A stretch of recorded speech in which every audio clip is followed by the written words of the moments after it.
Assalamualaikum warahmatullahi wabarakatuh. Waalaikumsalam warahmatullahi wabarakatuh. Mudah-mudahan teman-teman sekalian yang berbahagia yang bersama saya, mudah-mudahan Allah berikan rezeki halal.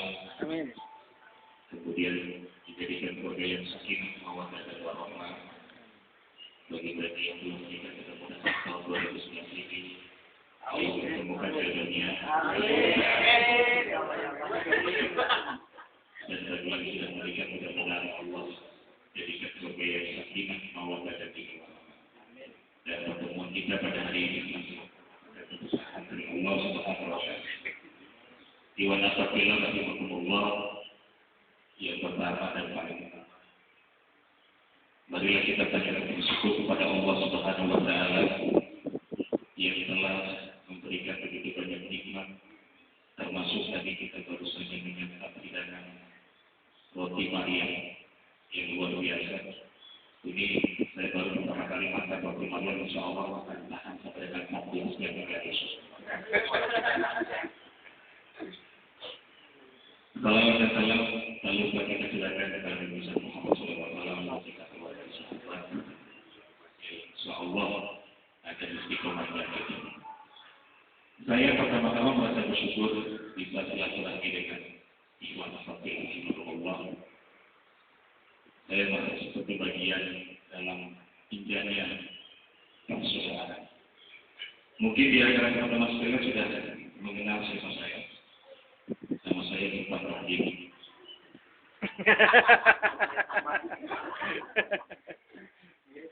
Mirip ya. Kurang lebih. Banyak lebih. Memang saya ini adalah salah satu pemain naturalisasi yang kemarin membela pasukan agar lebih bermundur. Begitu ya. Ada pepatah mengatakan tidak kenal maka kata saya, dan saya maka kata juga. Saya akan coba untuk taruh terlebih dahulu, memperkenalkan siapa diri saya. Saya ini kebetulan tetangga dari Lombok, panggil Lombok ya. Lombok. Ini yang dipanggil dua kan kepala susu, wakil kepala susu. Ya selalu apa ya? Janda lagi sholat.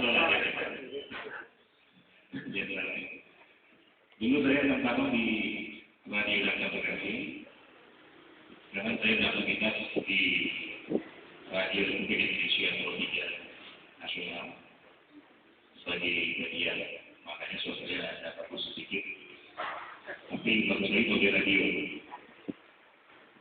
Anak saya 3, istri baru 1.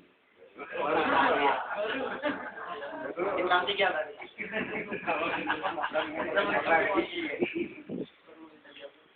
Dulu saya pernah ngobrol sama saya, nih kalau seandainya Nabi gimana?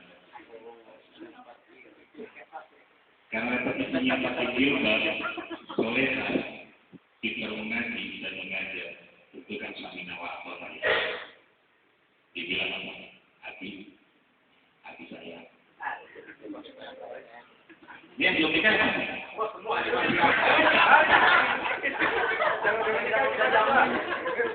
Saya takutnya menerawang jauh ini. Nggak apa-apa, bisa dibayangin. Bisa dibayangin. Bicara perempuan itu kan 4 ya. Yang pertama apa? Cantik. Cantik kan? Yang kedua? Kata yang ketiga? Tidak. Kedua yang keempat?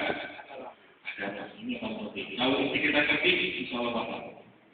Tapi jangan sekali-kali kita menikahi perempuan yang pada siang hari namanya Anto. Karena dia pasti laki-laki.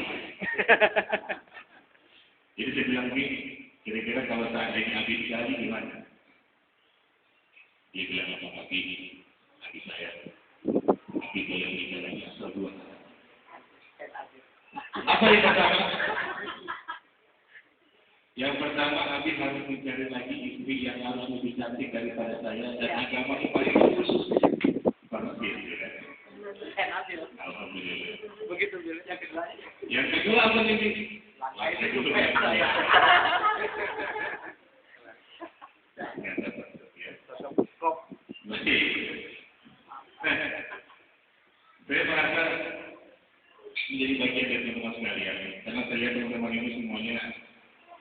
hasil jagung ngaji, konsekuensi, ada yang tidak saya juga kita.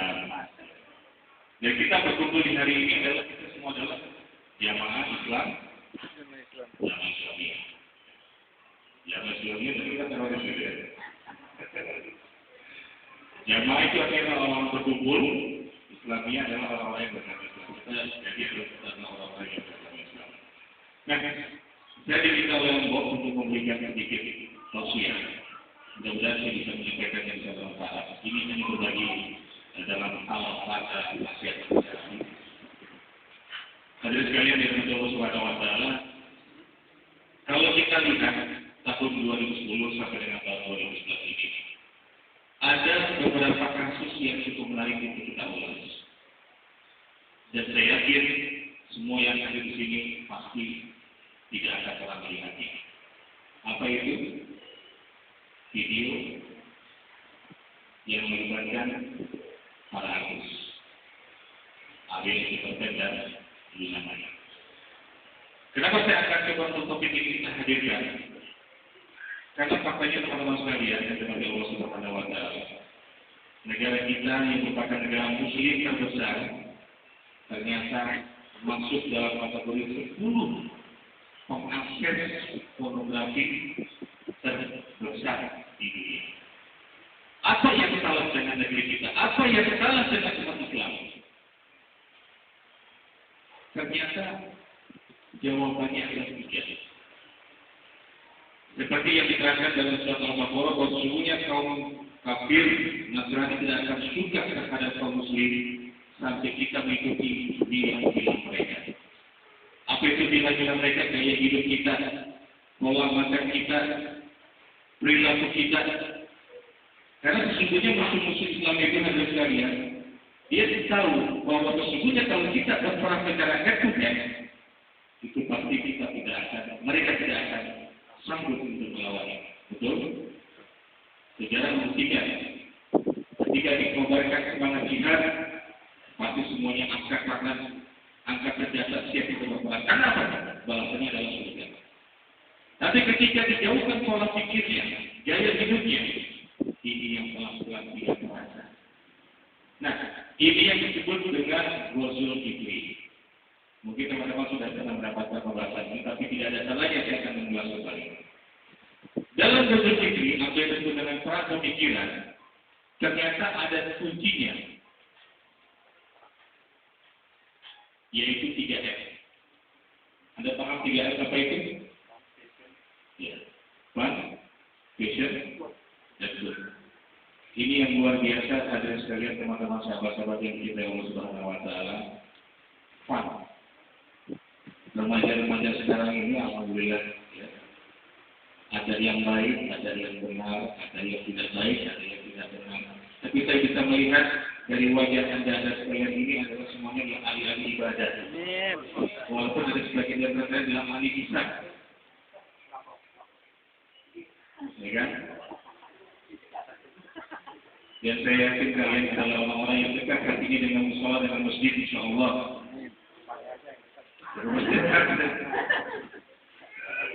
Dan saya yakin kepada Allah Subhanahu wa taala bahwa teman-teman yang awam ikhwan yang hadir pada hari ini adalah orang-orang yang pada pagi hari adalah orang yang menegakkan sholat subuh berjamaah.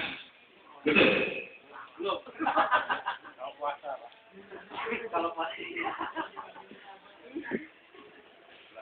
Anda bisa lihat kalau sholat subuh di masjid itu sama dengan sholat Jumat, maka itulah kebangkitan umat Islam.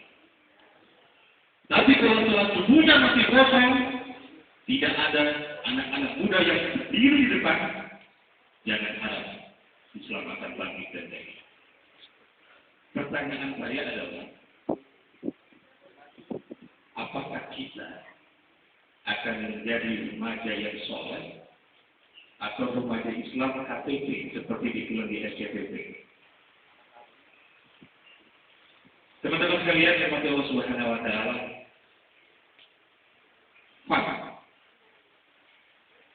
sekarang anak-anak muda ini kan dikenalkan dengan hal-hal yang berbau kesenangan.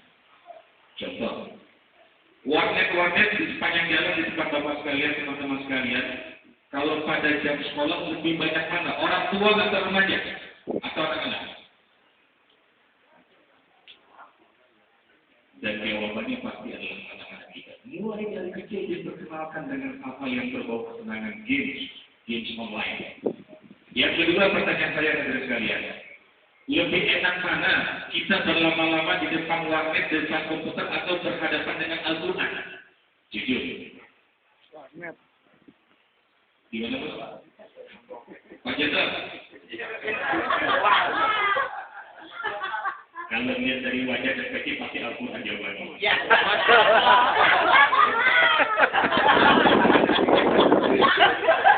Lebih enak di mana Pak Jenderal? Di depan komputer nonton TV 2 jam atau membaca Al-Quran 5 menit?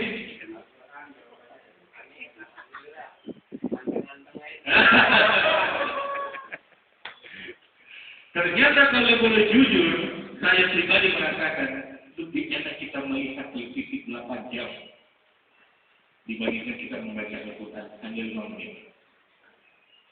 Begitu pula dengan yang perempuan. Dibuat kita senang-senang. Kemudian apa lagi memberikan kesenangan? Sekarang Anda boleh lihat, kira-kira untuk membeli tiket Justin Bieber, kenal Justin Bieber nggak? Nggak? Kenal? Kenal nggak? Justin Bieber nih, itu harga tiketnya berapa sayang? Paling murah 500. Rp1 juta. Itu baru mau konser bulan April. Tiketnya sudah habis dari sekarang. Allah Akbar. Siapa kira-kira yang paling banyak hari? Anak baru gede. Masa-masa kalian SMP, SMA, kuliah. Sampai berdesak-desakan dari pagi untuk hanya mendapatkan tiket melihat Justin Bieber.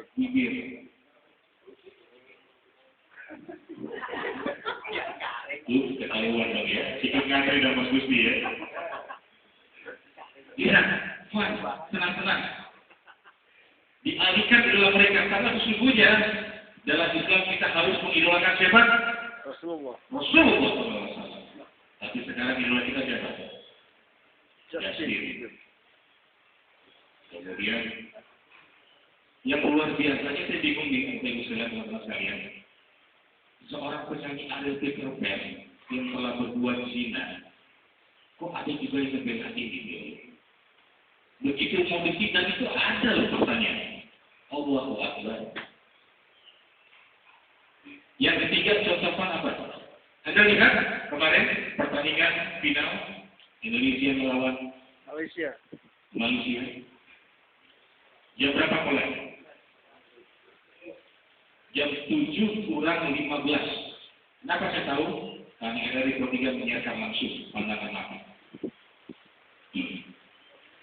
Antri mau masuk stadion mulai pukul berapa kira-kira? Jam 5. Dari pagi, siang, sore jam 5 itu sudah penuh 80.000 remaja Islam nonton pertandingan yang dimulai nanti 1,5 jam lagi. Pertanyaan saya, maghrib jam berapa kali itu? Jam 6:11. Kira-kira kalau Anda nih sudah di stadion dengan penuh 80.000 orang, itu meninggalkan tempat duduk atau Anda ingin pilih ke WC untuk duduk? Jawabannya saya yakin Anda akan lebih mempertahankan takhta, mempertahankan bangku kemaluan. Kenapa tidak demikian? Karena ketika Pro 3 menyiarkan langsung pertandingan itu kita baru meninggalkan sebentar tuh bangku udah diisi Pak. Diisi dengan orang lain. Kita capek-capek untuk mendapat tiket. Kita capek-capek untuk besar-besarkan masuk. Masa ditinggal begitu saja? Pertanyaan saya adalah apakah yang menonton itu Allah ya, kita berdoa ya, kita berprasangka baik saja sama Allah dengan mereka juga. Mudah-mudahan suatu dijawab begitu ya. Tapi pertanyaannya kenapa Allah nomor 14? Kenapa Allah nomor 1? Yang ketiga, yang keempat, nampak pertandingan bola dimulai jam 7 kurang 15. Pemainnya kebanyakan siapa? Muslim. Kira-kira sholat nggak? Sholat tapi buru-buru kan? Betul nggak buru-buru? Memang sengaja waktu tidak demikian diatur agar umat Islam pelan-pelan meninggalkan ajaran-ajarannya. Itu mengenai. Nah,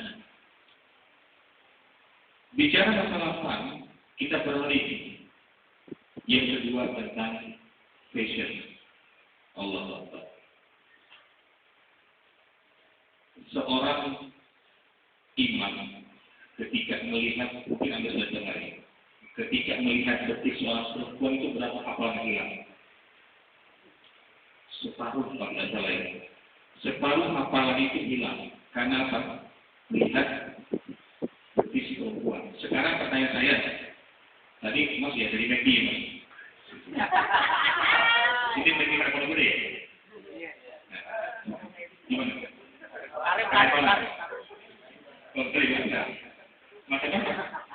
Mas Naim. Tadi ketika di mau di Kalibata tuh banyak yang mana? Perempuan yang pakai aurat, pakai jilbab atau yang buka-bukaan? Jujur. Jujur mana? Bicarakan, cobalah bicara secara hati nurani laki-laki bagaimana